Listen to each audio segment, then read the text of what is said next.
The following consultation is with a lovely person from Minnesota who lives on a smaller suburban lot, roughly around 1/10 of an acre.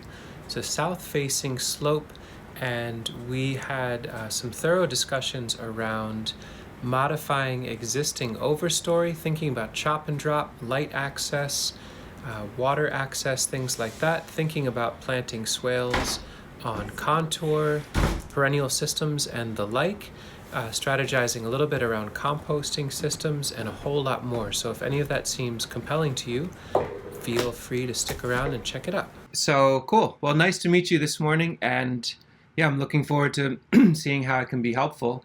Let me make sure I've got.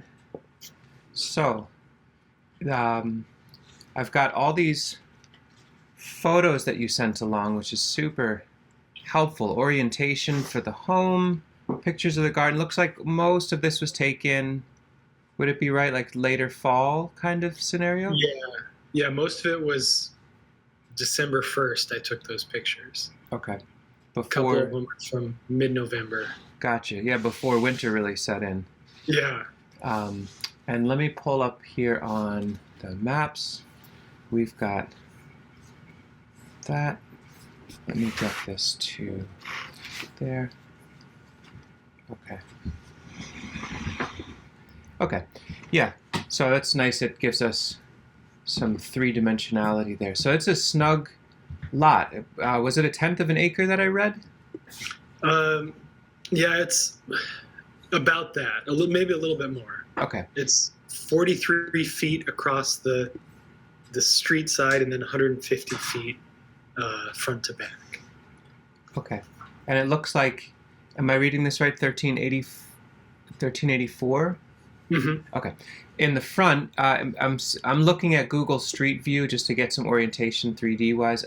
I'm seeing like in the front you've got it nice and quote unquote normal looking so that you can have all the fun in the backyard, or is that an older photo and maybe more has happened up front? I think that's probably a little bit older. Okay.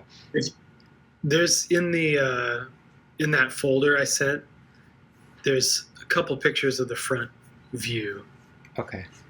I don't know if I should share my screen just so that we're looking at the same thing, or. Yeah, really happy to do that. Let me hop back over, and yep, and then I can bounce around and look at the map for orientation. But oh, okay. Yeah, if you want us to look at these photos through the lens of your computer, this way you can use the mouse to like draw attention to certain areas. That's helpful for sure.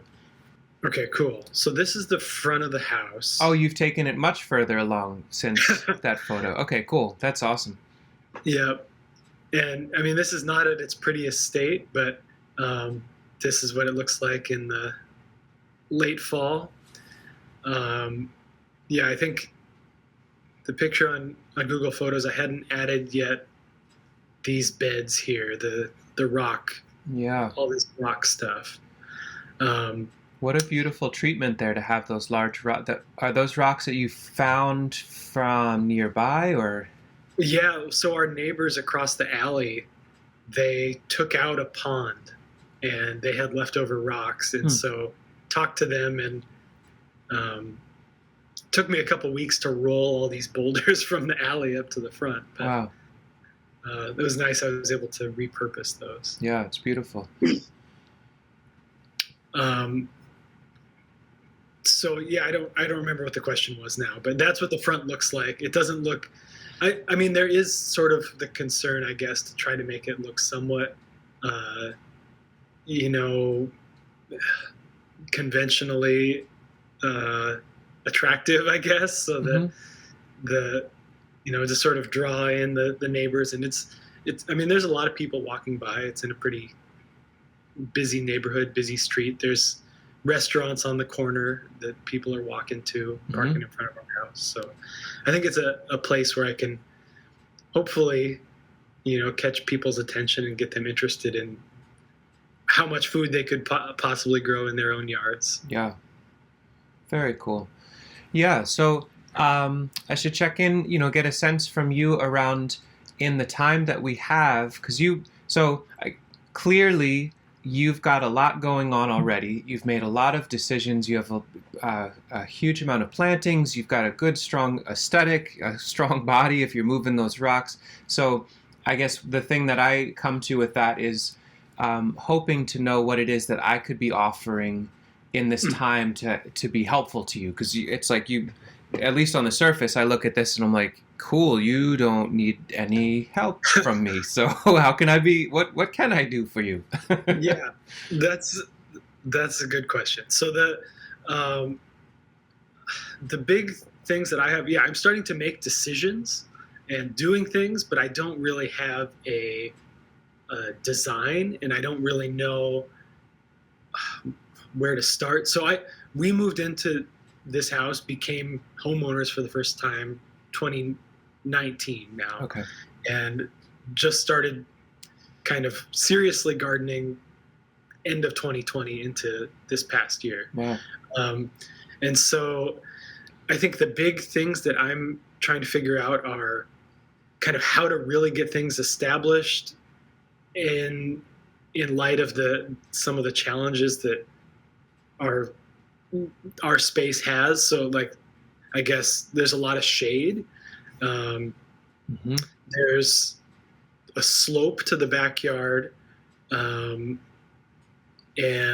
what you can kind of see, let's see. So this is like looking out our back window of our house. Yep. It's a narrow space looking south. So but you can see there's some large trees on the south side. The neighbors on the west side here have a big garage. There's this hedge of arborvitaes that were here. And the arborvitaes, those are on your side, or those are on our side. So okay. This is our fence. Okay.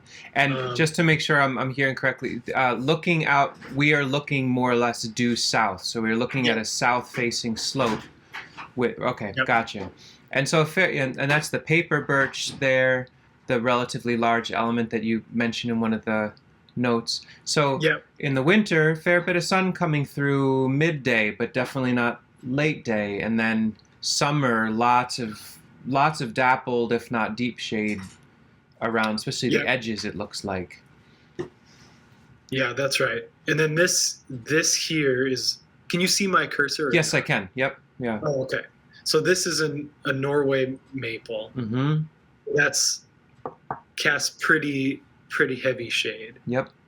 So I guess I had questions around, the shade and whether I want to take out some of these existing trees, like some of the arborvitaes, maybe even the Norway maple, or like how to work around that. Mm-hmm. And then the other thing is like getting things established when we have 2 dogs, about 2 40 pounds approximately dogs that can be somewhat destructive and digging, and there's also a lot of squirrel and rabbit pressure. Wow. Yeah. And so actually just came back from traveling for the holidays and found that even though this year I had the foresight to put cages on everything, the rabbits had come and chewed everything above cage level on a few of an apple tree that I was trying to espalier against the deck. They came and they chewed the branches off. So, strategies for dealing with that kind of thing. And then, dealing with the shade, dealing with the slope here. And it's also very dry. Like these maples, I think their root systems are sucking up a lot of the moisture. Mm-hmm. So, you can't really see it in the pictures because there's leaves on the ground, but it's, there's not really grass. There's a lot of sort of bare dirt. So I think the soil is pretty dry and kind of deprived of nutrients. Like along here, there's very little growing. There's like little patches of grass, but it's not very thick. So and that tree I'm looking at, that's the Norway maple there. Yep, Okay. That's right. Gotcha. And so, I see a lot of infrastructure. Clearly this is new, right? Like you've been there for just you said, I think it was just a year or two worth of gardening there. You've been there a little longer. And so I see the physical infrastructure of the T-posts and some cattle panel arches and the stones, and I'm interested to get into that. I guess my question would be, are there some elements where you alluded to the spelliate apple, are there other perennial elements or other establishments of gardens that we can take a look at just to get a feel and a sense of what's going on? Or that is it, there's more structural framework and now you're getting into the plant life aspect to it? There are some perennial things that I've started to get established. Let's see where I should start. Well, maybe, I don't know, this is a little bit busy. Well, we can pull that up because I looked at that a little bit and that seems right. So then now we're looking, okay, so south is to the right. Yeah. That large circle is the paper birch. Okay, so what we're seeing here, where we see Nanking cherry, pawpaw, Illinois everbearing, these are all elements that are planted or that you're thinking of planting? Those, yeah, it's a mix. Okay. There are 2 Nanking cherries there. There's 3 pawpaws there. Okay. Already. But I had included stuff that I've ordered for spring that I'm going to stick in there. But these are all, in the 6-inch to 2 feet tall range. Mm-hmm. So those are there. I've put in hybrid hazels along the north side of the garage here and along the fence under the silver maple, mm-hmm. and a couple in the front. The pear is not there yet. The nanny berries are there. Those got chewed down by the rabbits. Mm-hmm. They'll come back. Juneberries are there. Did Juneberries get chewed down by the rabbits yet? Those, I had a taller fence around. Okay. So those have not been chewed. Because the rabbits will certainly chew every last fleck of them that they can get. So it's good you have them fenced off. That's good to know that that's normal. So I had planted two of them in the front here. Mm-hmm. That was, I think, the first thing I planted in 2020, and they were just starting to flower at that point, and they chewed them down as soon as they started fruiting. Yeah. So, just as a question, the Juneberries, not diving down too deep, but do you know, are they like a running Juneberry? Do you know the Latin name by any chance? Because that'd be helpful to know, because there's just so much variety in who they can be. Yeah. Okay. I guess to clarify, these 2 are not there yet. These 2 are there. They're alnifolia. Okay, so smaller types. Yeah, I think the variety I got is called obelisk. Huh. I've never heard of that one. Neat. It's something they had at the nursery here that supposedly will get 14 feet tall, but still narrow mm-hmm. at base, which is kind of a nice feature for a small yard. Yeah. Then there's a couple in the front that are the Regent variety. Okay. A little, not small. Very big. Yeah, right. Yeah. Okay, great.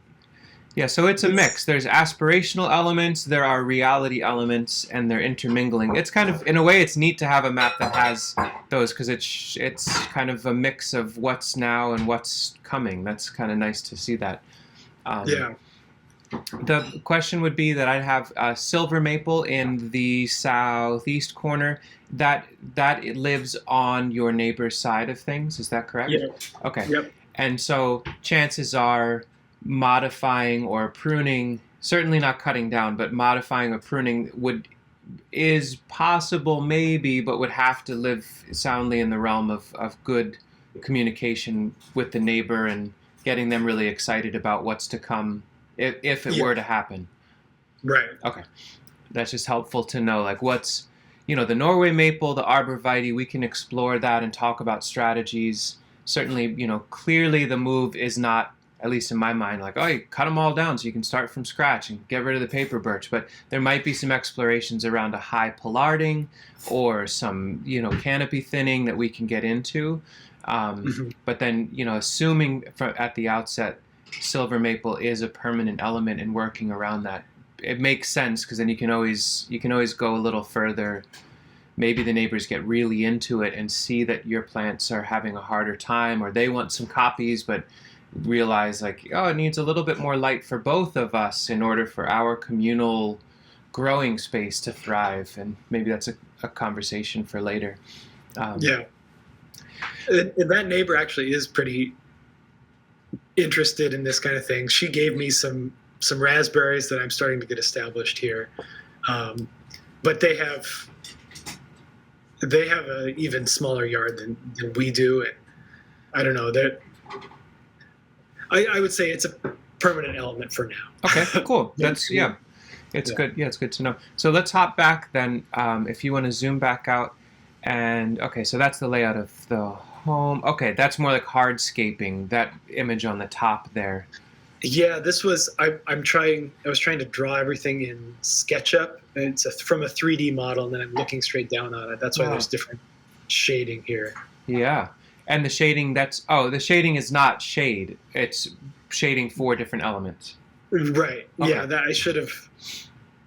I don't know if there's a different way to make it into more of a map type thing, but No, that's yeah, fine. that's not meaningful.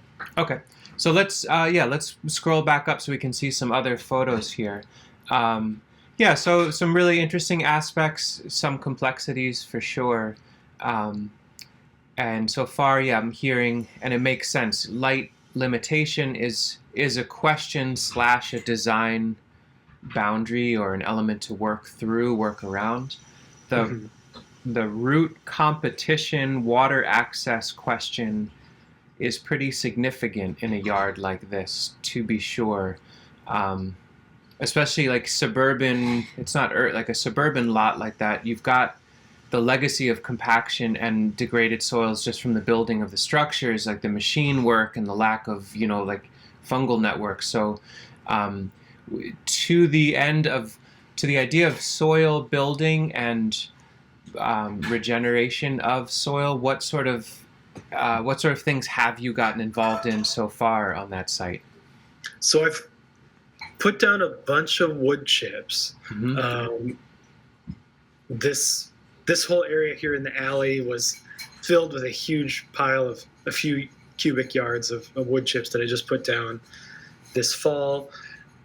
And I had put down about that much in the spring too, but just in the sort of rock beds to the side. Like, if you look here, this is the north side of the garage. And I filled in all this with wood chips, but on the other side, that's sort of the quote unquote lawn.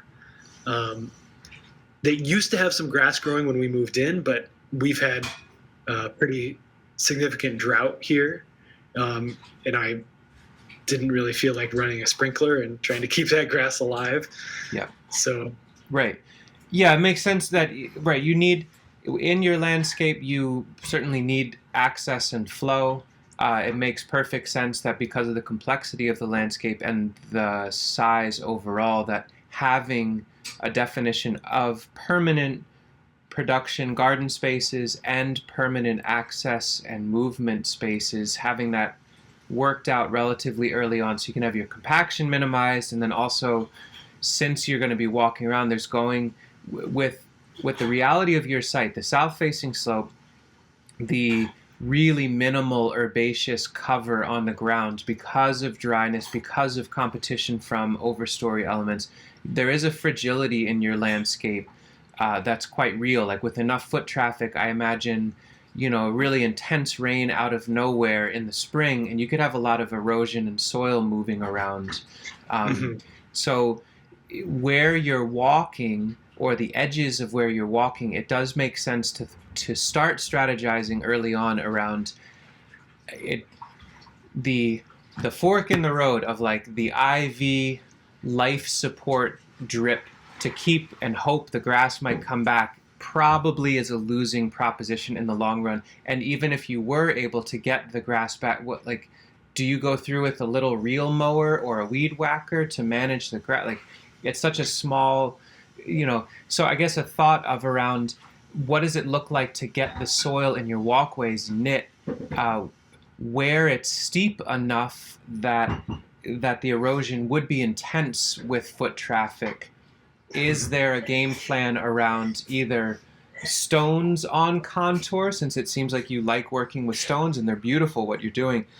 Is there like a little bit of like a terracing foot path, or if that needs to be somewhere that wheelbarrows move once in a while to move material, you might want to consider some deep deposition of coarse wood chips in those walkways as well. Like if you get a load of really coarse, really raw wood chips, those walkways might be a place to start putting that to, especially, yeah, right there where I'm seeing like. So that's what I'm thinking of. This is that slope down, and that is where I would take the wheelbarrow up. Yep, because you can't use the steps there.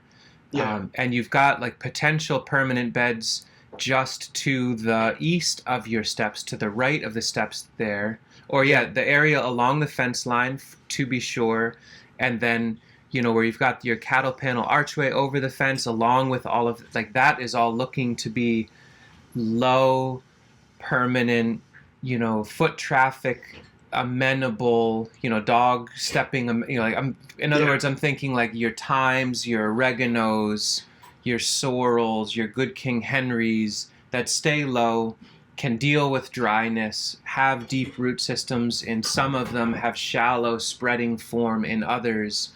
And especially around the Norway maple, whether or not that tree is there for the long run, it also makes sense to think about good perennial vegetation around that tree to that has really good deep taproot, since the maple is going to be taking up so much of the root zone right at the surface.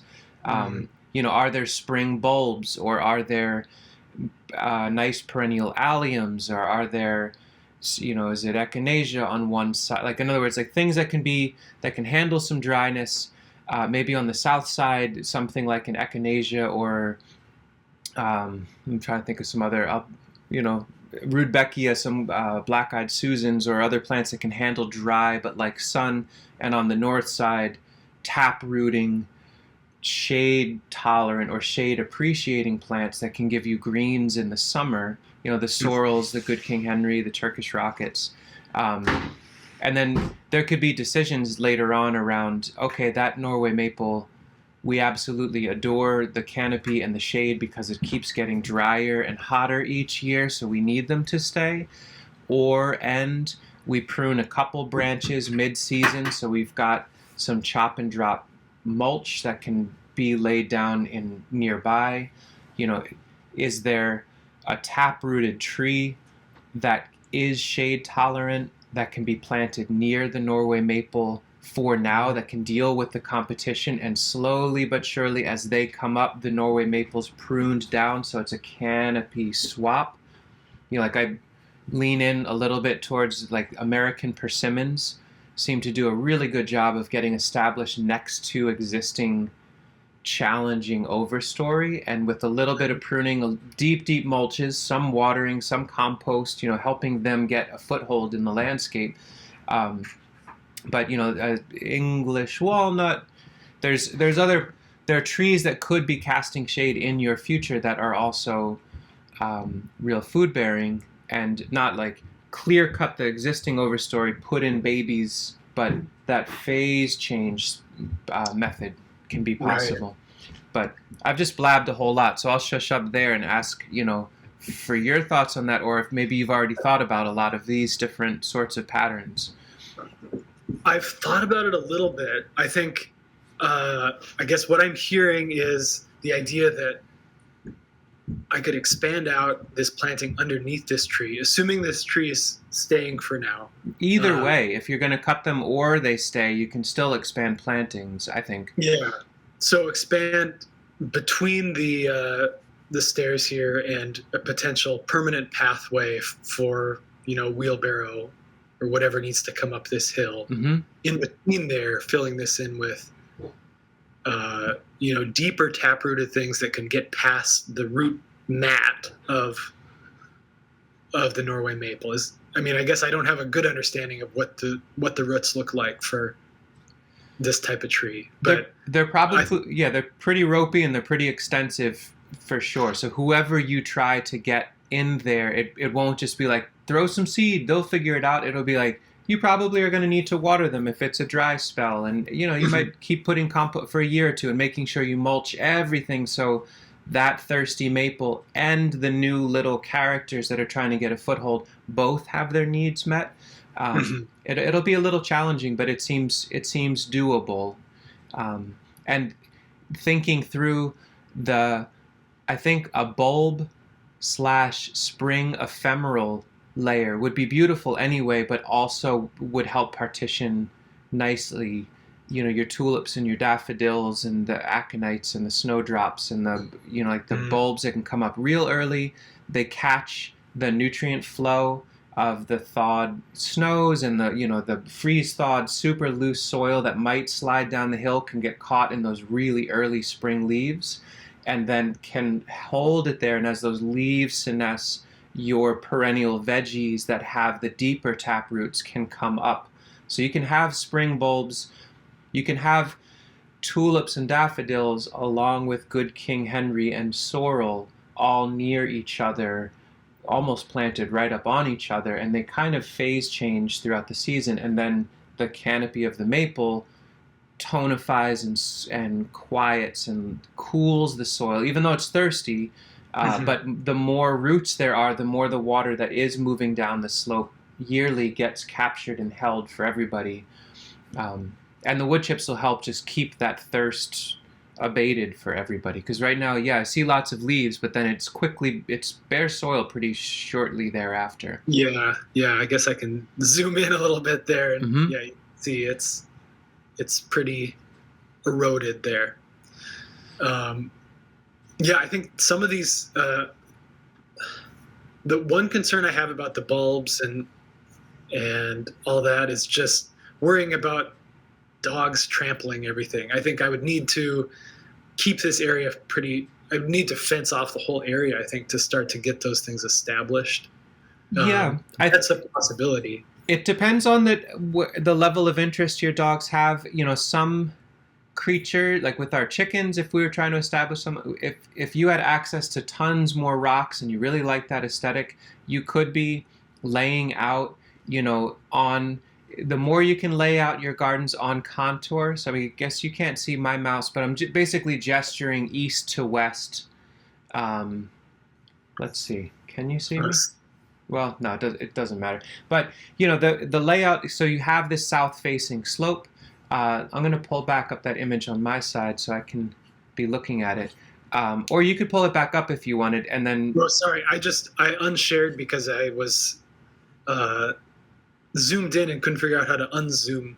To dis-and-zoom in. Let's see. Yeah. There we go. Can you see it? But the more you can lay out your plantings to be on contour, so they would run east, exactly. They would run kind of east-west or in that scooping pattern, that whatever the layer is you're adding in, just that gesture in general will be helpful in capturing leaves and water. Doesn't mean you have to go in with a shovel and dig out a swale, because I think you'd have a hard time anyway with the root systems. But depending on the pups and how they interact with the landscape, could it be that you plant things out but you flank them on either side with some nice heavy stones? If they would just love to flip the stones and kick around in there, then that won't work. But if it's about protecting the establishing plants from dogs running through once in a while, I wonder if lots of flat and round stones everywhere other than where that one little, Miyoga ginger or that one little sorrel or whoever is in there, if you mulch with 20 to 50 pound stones all throughout, that could be a way to get them established. And then as they want to spread and go, maybe you flip a stone, you let them pioneer in, you put some wood chips there, for the thyme, your oregano, maybe if there's strawberries throughout that you want to let your walkway get colonized and covered by running herbaceous perennials, and you say, the ones on the edge, I want to make sure we don't trample all the time. But if there's strawberries that end up filling the walkway and I need to go up the slope with the wheelbarrow, we just harvest whatever's fresh and then go up the slope, and some get squished. But to get each of those layers established, if you have enough stones, that could be your fencing or your protection or a place to start with the dogs. And you can always add chicken wire, with some little wooden stakes at 2 feet high, if that's what you need. Right. And that might help with rabbits in the summer, is like, spools of chicken wire that just kind of wrap around a given area for 2 or 3 months, and then you lift it and see what happens and put it back if you need to, that kind Yeah. of thing. That's kind of similar to what I ended up doing in the area underneath the paper birch. Um, there there were some established perennials there when we moved in. Lots of those spring bulbs, like the what is it, sanguinaria? I don't know that one.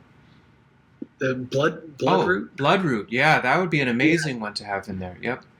Yeah, there was a lot of that. Some of the tulips, like the species tulip, I guess. Now I'm not remembering, but there are a lot of spring bulbs in this area. But I did end up putting up chicken wire around sort of this area so those things didn't get trampled in the early spring when everything was pretty wet.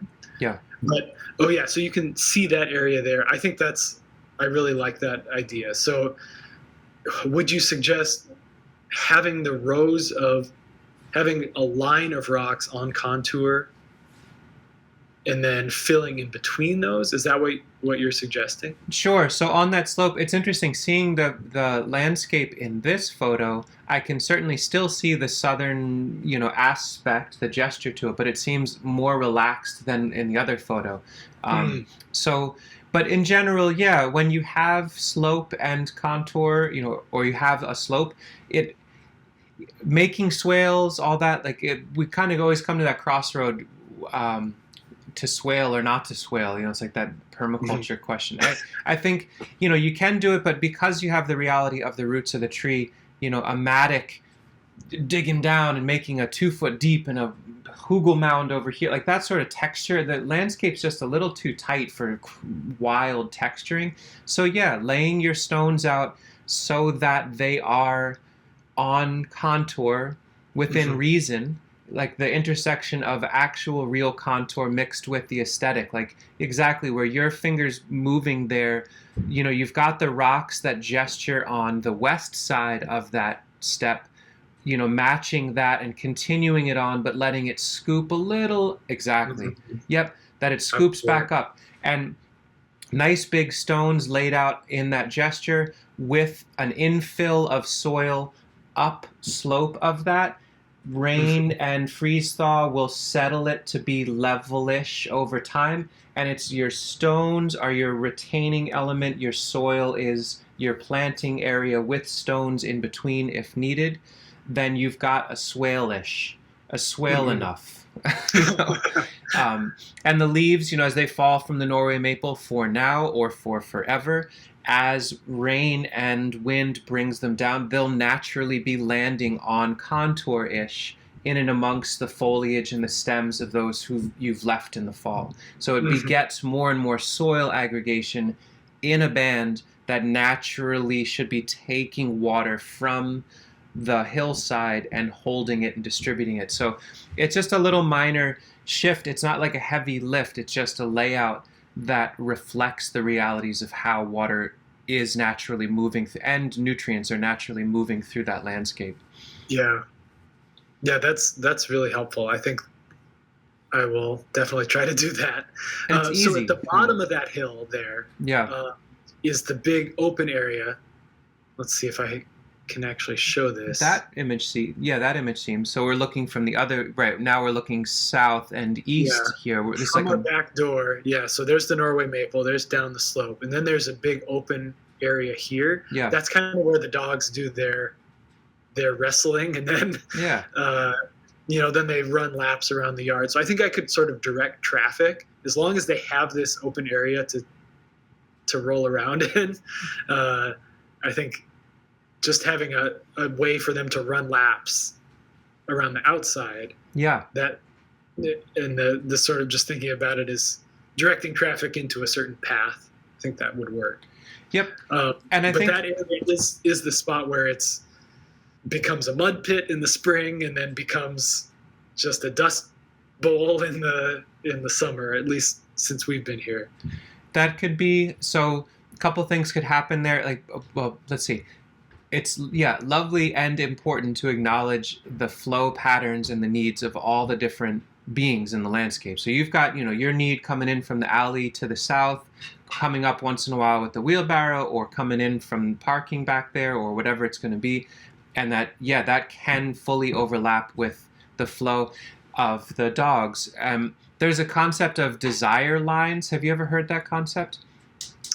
I I haven't heard that term, but I think I know what you're talking about. You just described it. It's like, there are all these like, formalized language wrappers for stuff we just kind of all know and we don't think too hard. Like the dogs like to run laps. They run a loop.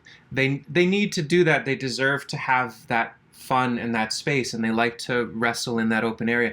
So the desire lines, like the flow that the landscape wants to have through it, is defined by the beings that occupy and move through the space. And it's like architects will often design the layout of where, sidewalks go here and they're supposed to meander around that feature and blah, blah. But then the reality is people cut corners and they just go across the lawn.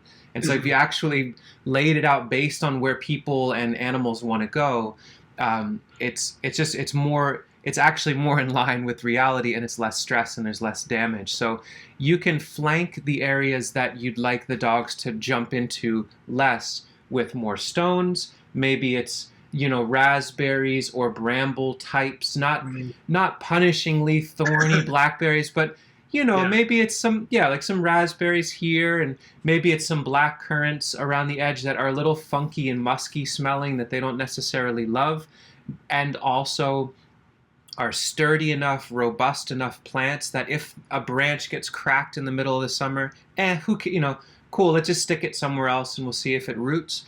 The $45 grafted mulberry that you couldn't buy for 2 years and you finally got it off to the side with the ring around it, to be sure.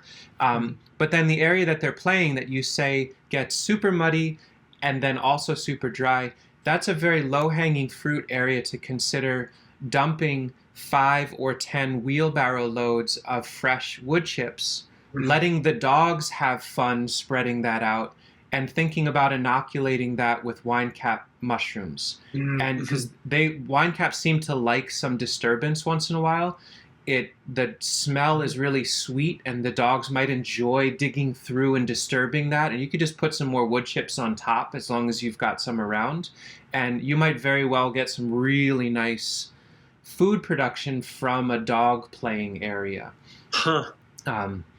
And then this way the dogs are part of your, they're doing the work too. Like they're turning the wood chips, and maybe once every other year or in the fall, you dig from where the dogs play and you move that to mulch around in the areas that the dogs don't run as much, all of the boundaries, all of the edges, and you replace that mycelial, or you recover that mycelial lens of the wine cap with leaves and wood chips from the fall, and the dogs mess it all up and they have a lot of fun, and it smells sweet in the air, and they're helping spread mushrooms around.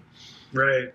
I like that. Get them into I inoculated over here with wine cap in the spring, and we just got our first flush in the fall. So you've got all the bits you need. Just more wood chips out back, because it's easy. It's such an easy thing to deliver the wood chips there. If it's coming through the gate on flat, equal level and being dumped primarily in that open dog hangout zone, and all of that lower area is fully inoculated with wine caps, that's a huge amount of food. If you never cut the paper birch, if you never cut the arborvitae, they're happy for it.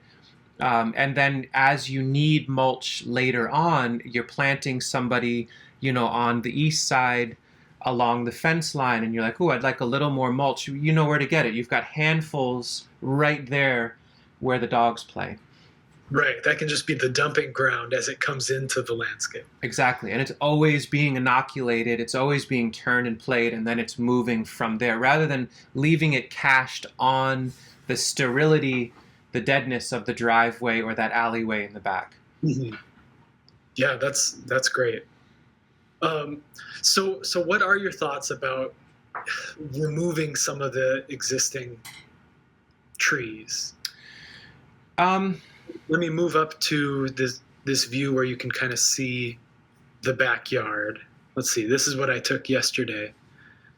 Looking out the window, Yeah.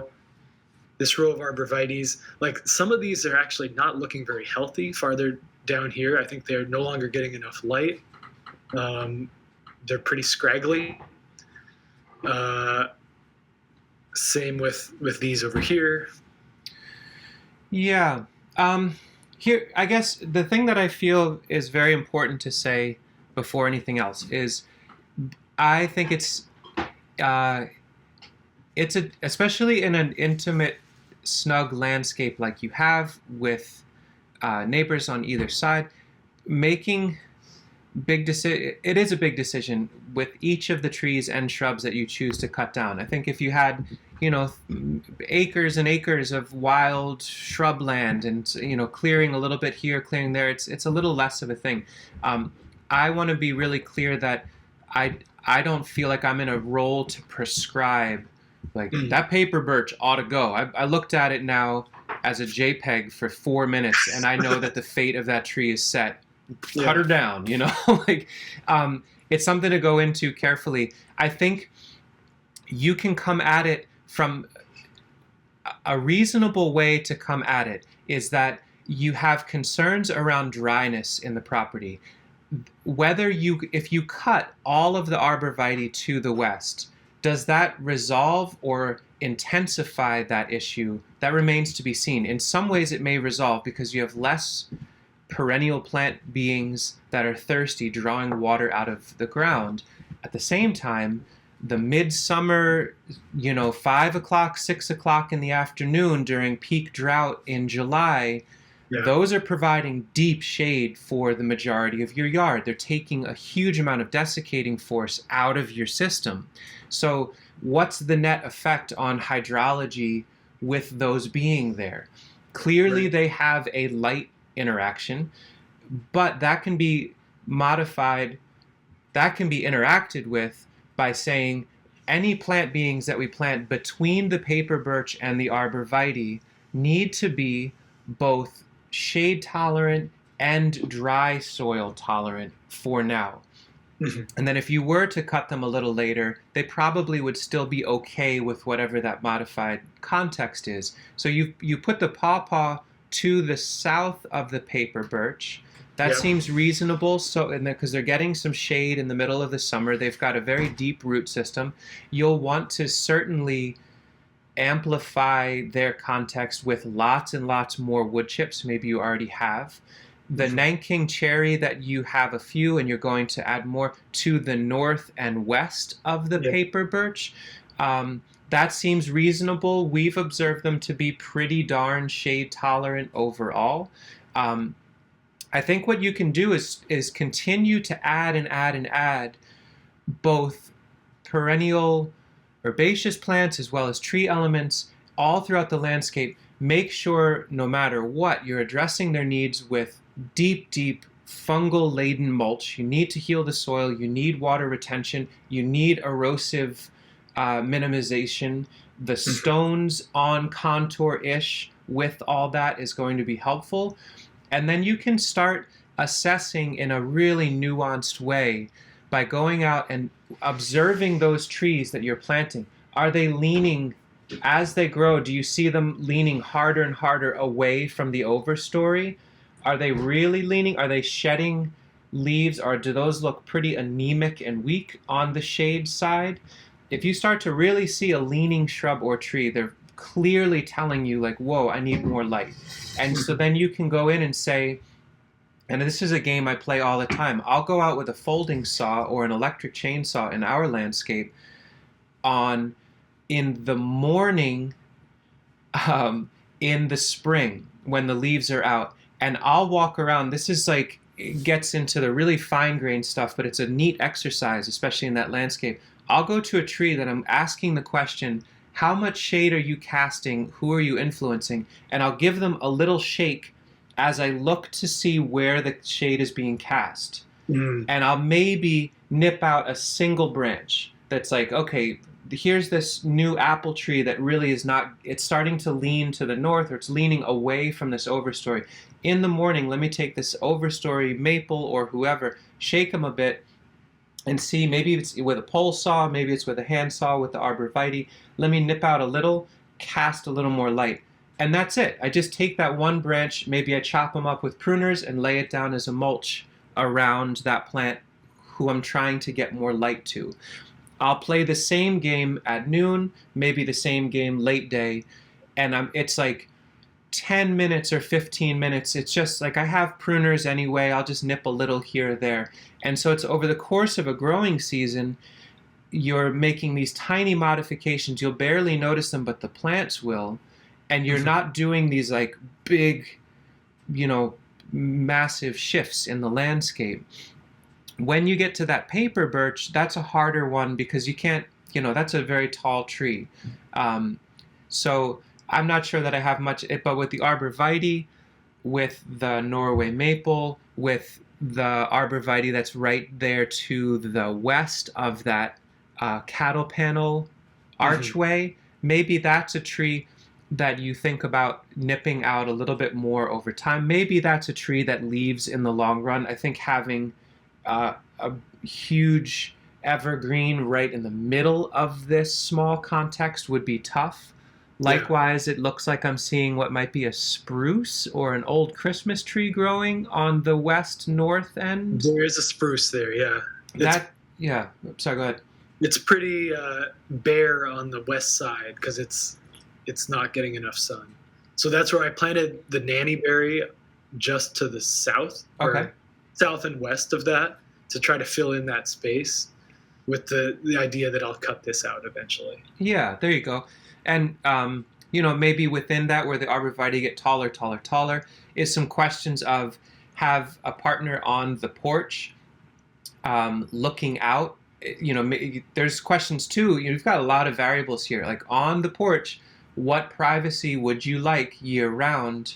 And those arborvitae might be addressing that if you were to cut all those out, now you're really raw view from the porch out to the west and south. And so having a game plan of like who's going to replace it. Do we have a couple, is there a chestnut in there or an oak tree that holds their leaves deep into the winter that will replace that canopy over time? So I think the long story of that minimized a bit or reduced down a bit would be I don't feel internally that there needs to be a fully articulated and finalized clear cut to the full extent necessary for the long haul in this landscape before you can really move it forward. It's who's leaning and suffering, how do you modify existing elements to get them to stand up a little, how do you get the soil way more fungal load laden, water retaining, so that some of those water stresses are reduced. Because for us, 2021 was really abundant with water. 2020 was crushingly, punishingly dry and incredibly hot. Both of those years have their own pros and cons with establishment, and the more the merrier in general, as far as like having elements that could be cut as chop and drop, could be, cleared a little here or there. So I would take those careful steps. It just all trends towards knowing the landscape more anyway. So it just feels helpful. Mm-hmm. Yeah, that's a really good. I'm glad to hear that. That's kind of the approach I've been taking, is the trying to make small cuts here and there, see if I can open things up just a little bit. And I definitely see the value of this hedge on the west side shading the yard it gets intensely hot here in the summer, and having that shade is really nice. But I think I am leaning towards opening it up more on the east, so that morning into the noon hour, we have the sun to hit that annual area here up against the south side of the house. But then having some shade on the house and yard getting into the afternoon. I think in general, as climate as it feels more and more unravelly and more hot and dry, in general, waiting, as in heaviness, waiting more your shade being cast from the west, especially like that layout of increasing amounts of shade. The further north it goes, because your summer solstice late day sun is so much further north than due west, right? It's like our sun rises and sets at pure west and east at the equinoxes, and that's its own thing. But your late day shade being cast from those on the northern side is pretty helpful. You may want to look into this. I will not say that this is true definitively, but I believe I understand arborvitae to be amenable to pollarding a bit. So, that they, like, if you cut it from the top, if you top it? Yeah, a little bit different than a white pine or a spruce or a red pine, which when you cap them, it's destructive to their overall. It's normally a death blow. You cut the central leader out of a white pine. Sure, they'll do their thing, but they generally fall apart. The arborvitae, the yew, some of those class of the gymnosperms, it seems like, and to some extent larch as well, so long as where you make your cuts still have a fair bit of very healthy, vigorous branching wood that has good green on it below your cut, those rebounds seem to be pretty robust and healthy, and it seems like they'll sport new tender green growth that can then fill out, can potentially be pollarded again on every year, every 3-5 years, be a source of good, slow decomposing, slightly acidifying green manure. That may be something to explore and look into. You can also just try it late winter on the east side where you're going to cut anyway. Maybe a few of them you're cutting low, 1 or 2 on the north end of them you cut at about fence height, so that you can preserve some of the visual barrier that they offer, the privacy for you and your neighbor, and maybe they can recover a bit, grow a bit, and then be harvested as needed to get more green manure and more shade or not in the future. Yeah. On the topic, I see we got 5 minutes left. I wanted to ask about. We don't feel like 9 o'clock. All right, see ya. Like we'll just chat. It's fine. Yeah. Okay. Well, I wanted to. I know you mentioned chop and drop and green manure. I've had trouble trying to figure out how to deal with, the brush and the compost. I mean, the kitchen scraps and stuff. So, I have a pile there of brush, trimmings, prunings, and then behind that, there's a little pallet there, and I've got my kitchen scraps and stuff there. Just at the end of the fall, the dog discovered that eating compost is pretty fun, and so I think the heat method is not really going to work long term. I've toyed with the idea of just setting up. We do have a black plastic bin that we could use for compost. I've thought about just moving that through the landscape, and when it's filled up, just leaving that pile there, maybe adding wood chips on top. I don't know how you think about incorporating the kitchen scraps and the prunings and stuff back into the landscape in this kind of small setting. Yeah. Well, let's see. So it seems like you are doing what I have done, and what seems to be the default move in any landscape is that the food scraps, the prunings, tend to go to the furthest corner that is possible. And if it's possible to design or to make a shift such that they can be integrated especially because you have a slope where nutrient flow is such that from where we are in this photo downward is how nutrient and moisture wants to plume through the landscape. If the nutrient storage or management or decomposition can happen higher in the landscape and plume down, in general, that will have the most net benefit. Because right now, 2 inches of rain out of nowhere means nutrients from that far back corner is really getting that alleyway super fortified to not grow anything. So Yeah. I hear Sasha in the background with the dogs, like are they hardy enough where are there food scraps that can be set aside that they can just eat, and then their manure is integrated in the wood chips later on? That's one way to think about it. Certainly coffee grinds and like that kind of stuff, you don't want that. The tumbling plastic container, I truly wish never came into existence.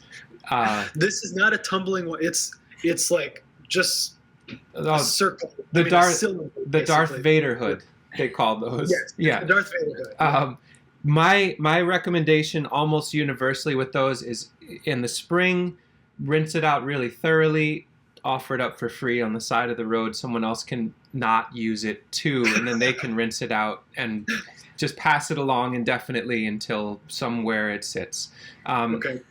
Because they are, it's just the foundational premise is so ridiculous.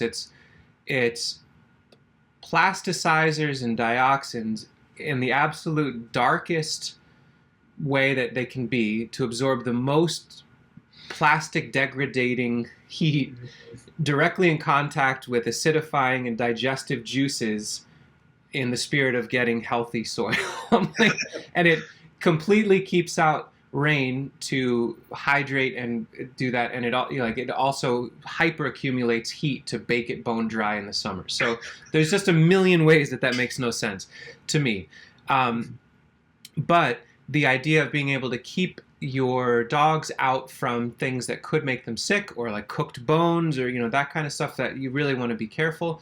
What could it look like?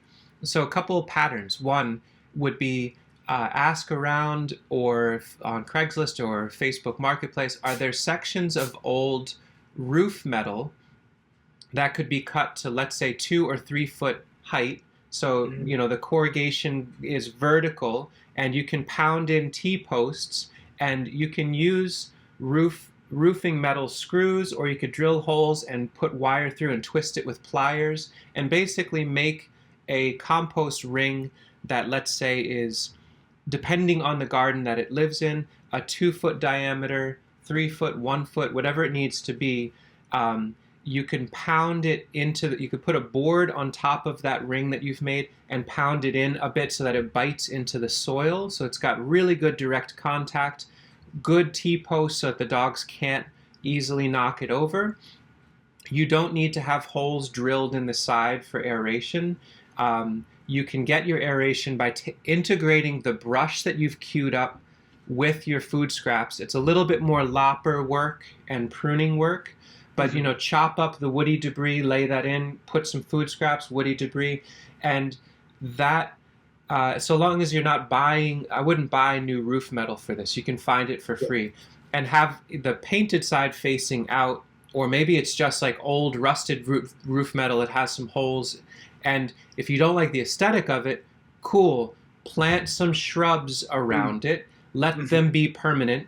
And if it feels like that one installation is such that it's just filling too fast, it's not breaking down fast enough, make another one somewhere else higher up in your landscape, surrounded by food production that can hide it.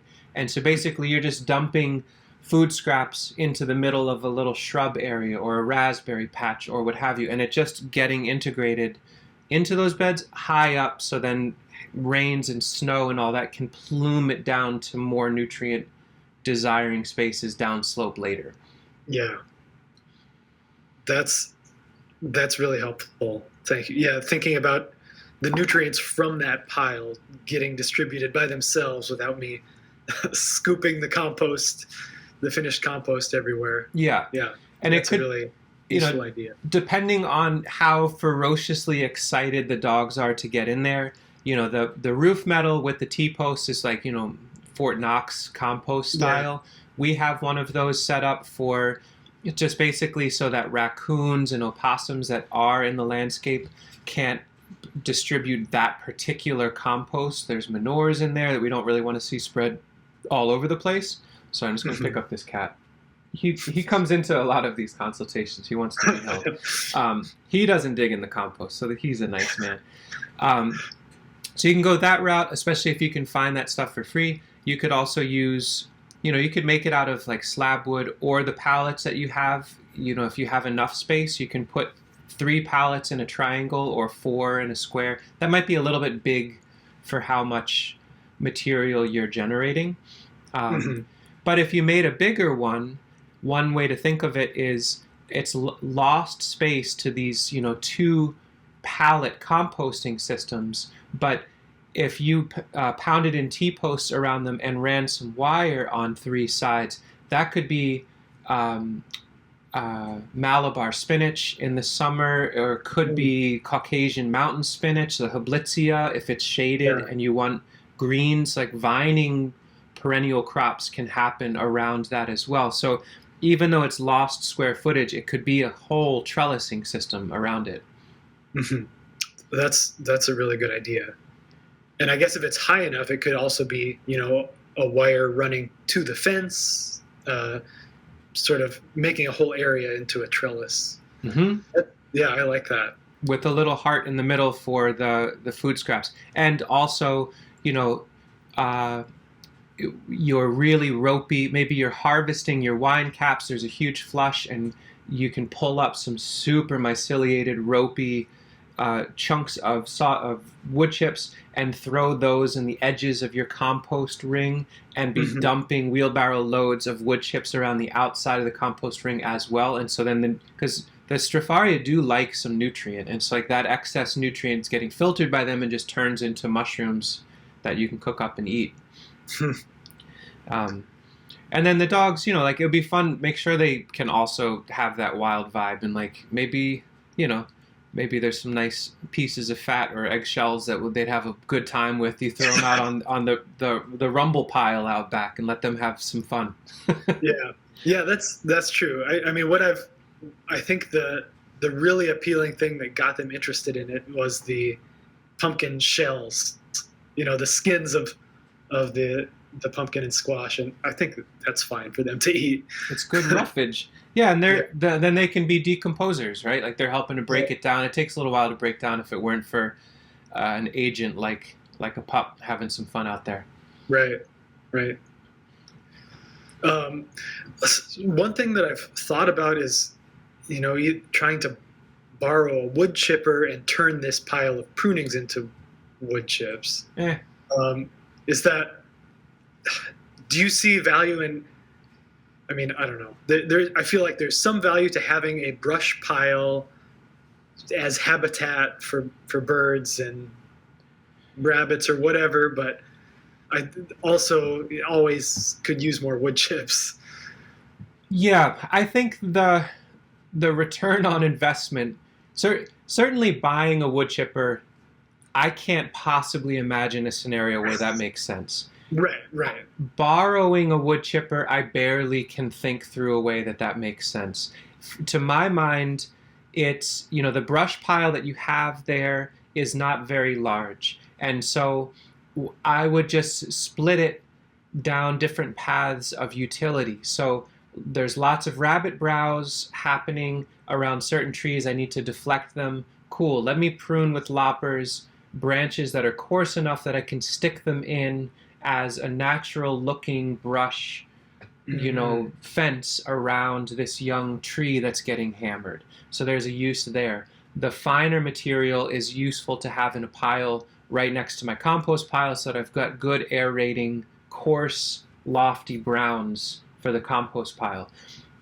And then if for some reason you're generating enough woody debris, or maybe in your neighborhood there's enough folks that are doing this, you might consider getting, you can either do it with a 55-gallon metal drum, there's other ways, but you can make biochar as a small, you'd want to do it at a scale that's appropriate for your neighborhood. It's not like a 15-foot wall of flame shooting out, but, like something akin to a standard backyard fire pit, but shaped in a way where it's conical, that you can have friends over and you have a meal around it, and like that it's a festive thing, and you make a session of biochar that at the end you quench it and then you've got pure finished charcoal that right next to your compost piles. Whenever you smell any odors, you just cover it with that charcoal, and now you've got this incredible nutrient absorbing element from that material. And that's more fun. Like, I feel like you're more likely to have a fun evening with friends and neighbors making charcoal than running a wood chipper, to be sure. Yeah, it's definitely quieter. It's quieter, and you can cook stuff on it, or it's just in the winter. Like, I love what now is starting to feel a little bit more like a ritual, that like we do more charcoal production in the winter, process branches that have been queued up and drying. And in your neighborhood, or maybe your neighbor who's into it has their old raspberry canes, or like a big branch falls down in a storm, and you're like, that's cool. Let's just turn it into charcoal. We'll have dinner together and just do that in our yard.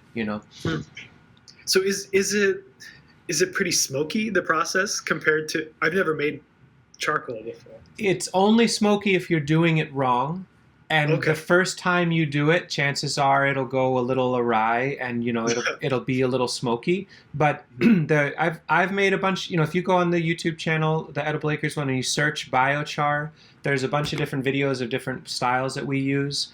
And then you can just look online. But it would need to be in a container, and so long as you're not feeding it too quickly with too much wet material, you just get a feel for it. When done properly, it is the most smoke-less fire you've ever hung out with. It's like crystal clear, super clean, really hot. And so it's just a matter of getting a feel for it and just making sure that you have enough water on hand that you can quench it really thoroughly before you call it a night. And so you can poke around at some of our videos and then adapt it, or find an equivalent container somewhere in your neighborhood, or something you already have that's like, oh, that's similar enough-ish. It's basically something that has... You can do it in a pit. Yeah, you can do it in a pit, but with the roots, I don't think I would dig down in your yard. You imagine an ice cream cone shape that is fat and squat. So like roughly a conical vessel, of whatever. It can be big or small. Even 2 feet or 3 feet in diameter is more than enough to manage the amount of brush that I see in that picture. And I've done it before with a 55-gallon drum that's laid on its side and then cut open, so it's its own trench thing. But you can find different things for it, and poke around online and see. If you search flame curtain biochar, that's another way that people do it in containers. But I wouldn't buy a biochar container. I wouldn't spend like $300 to see if you like making biochar. You'll find something in your neighborhood. Cool. Yeah, that's something I had not really looked into much. I know. So the idea is just that the charcoal will hold on to nutrients and release them more slowly than.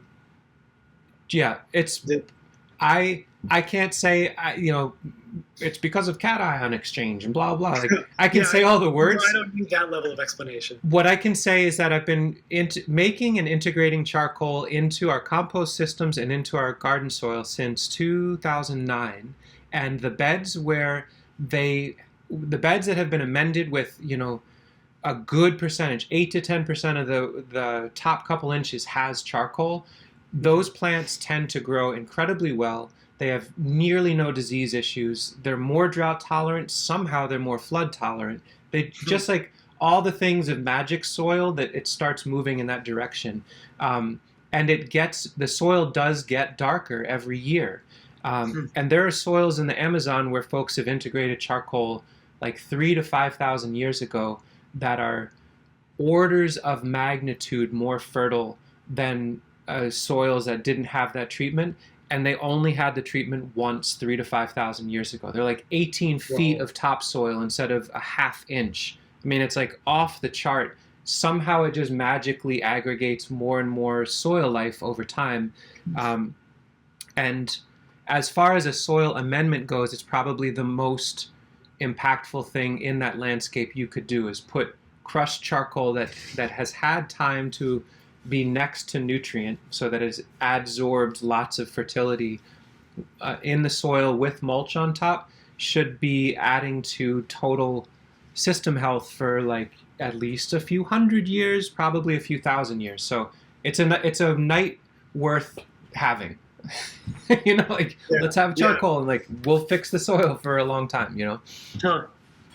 That's cool. I'll definitely have to look into that. Sweet. Well, were there other areas with this chat that you were hoping we could touch on? I mean, we kind of did a deep dive in certain areas and a little less topical in others, but I'm hoping that landed as useful enough to have felt valuable to you. Yeah, that was definitely valuable to me.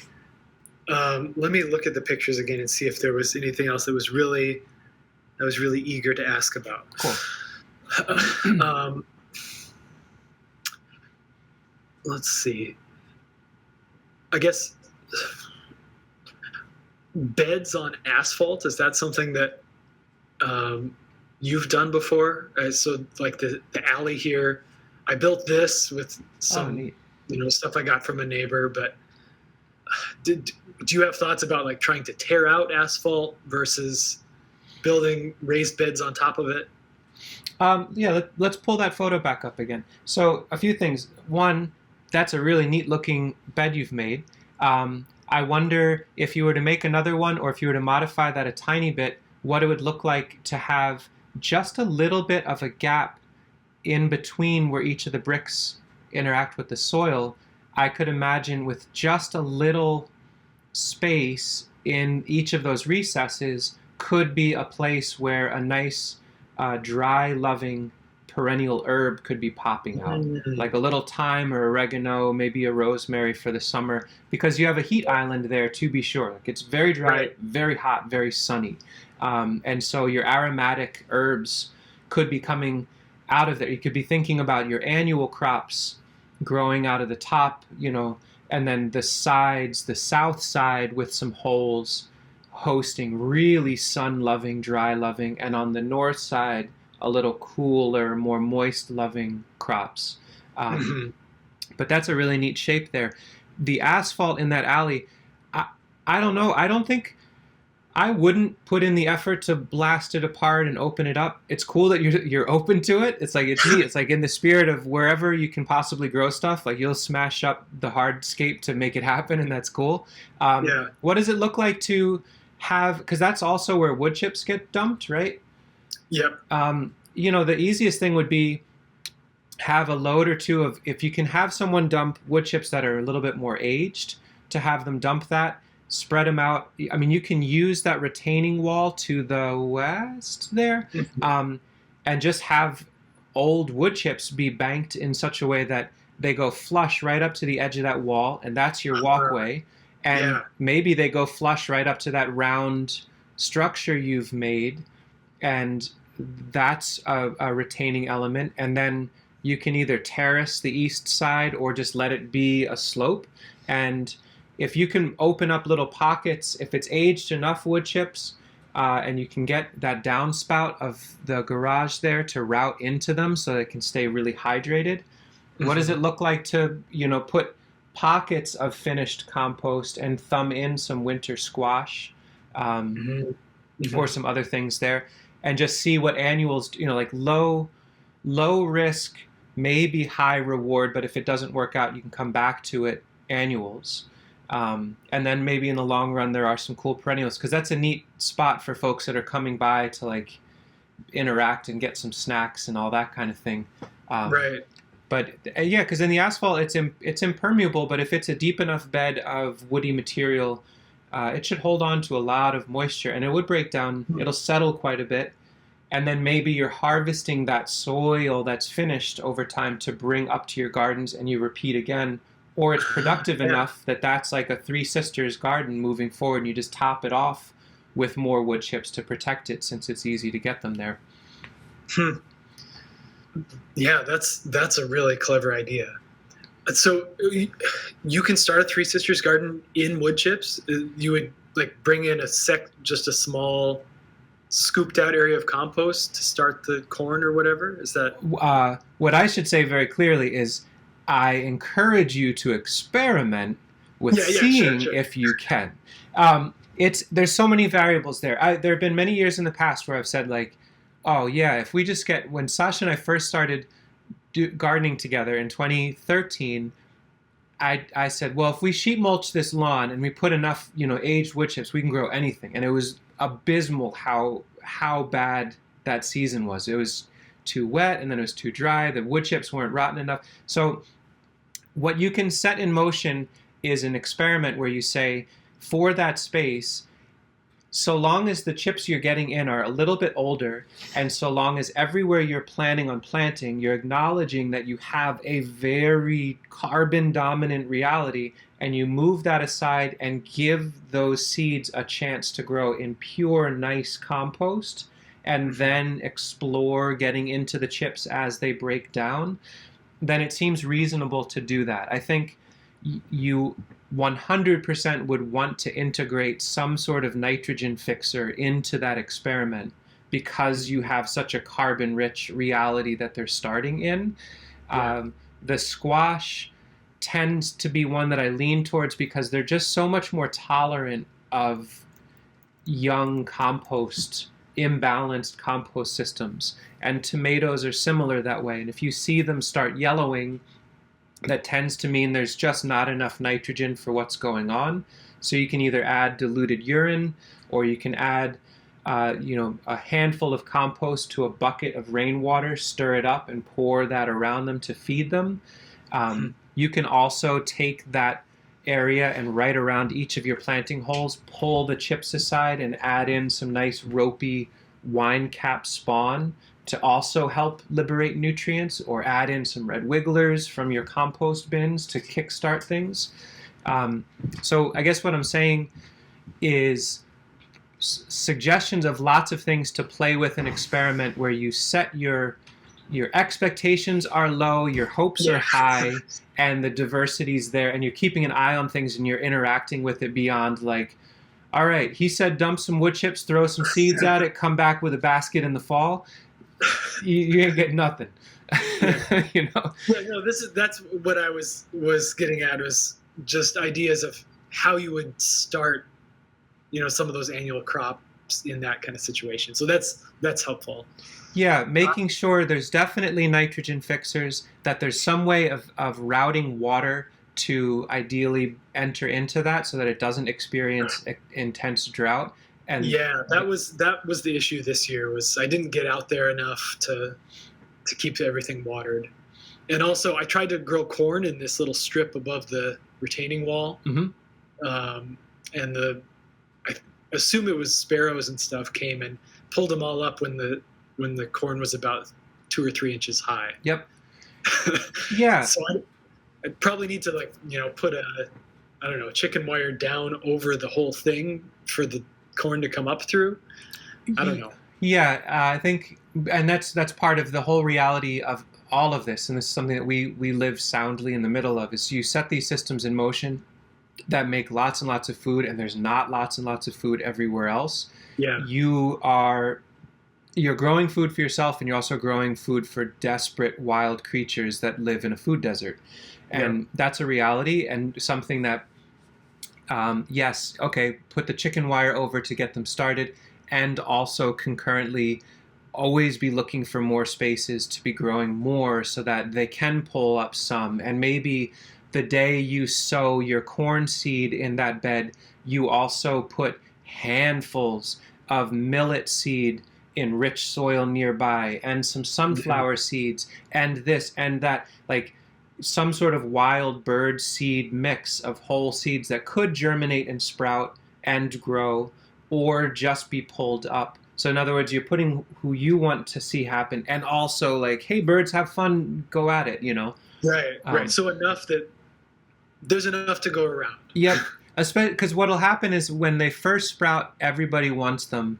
Then when they're a foot tall, mainly rabbits and deer will want them. And then when they're nearly done, the raccoons will want them. And so you just need to have lots going for lots of creatures. And then it feels less stressful, and you can be more like celebrating how many different wild creatures are coming and having fun. Because they're all turning soil, they're all adding compost, they're all raising kids. It's like there's just more families involved, and you're doing Right. more of like a weird CSA, you know. But it feels less stressful. Like anticipate everything being desirable to every single being, and how do you just keep always growing more, and then it takes the edge off a little bit. Yeah. The other thing I was going to mention here was I tried growing some winter squash in this bed.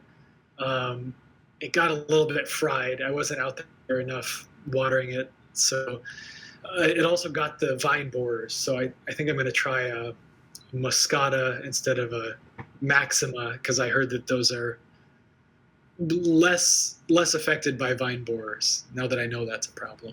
Yeah, one squash that we've fallen in love with that is technically a winter squash, but is a superlative summer eating squash, is tromboncino, which sounds like a fake name for a squash.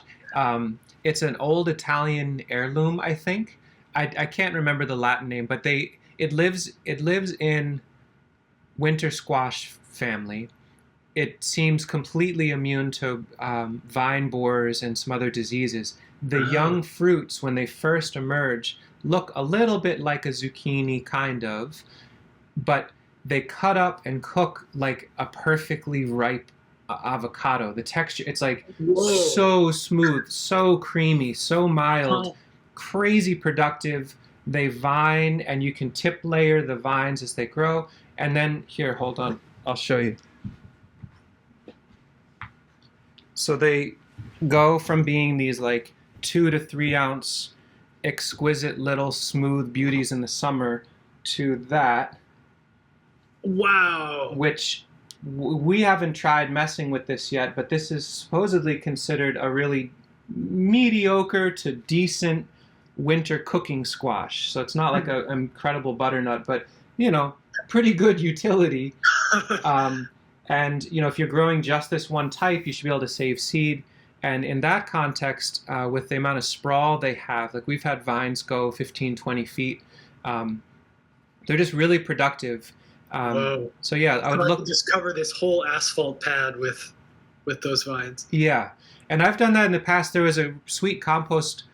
There was an alleyway. I was living in Pennsylvania for a summer, and there was an alleyway where the lady said, "Oh, there's next to the garage is where I dumped compost for a while. I've never grown anything out there." And I pushed in acorn squash seeds in May, and by October there were like 25 or 30 foot long vines. I had to keep going out into the alley because it was just like this context, because people would drive over the vines, and I kept pulling them off to the side.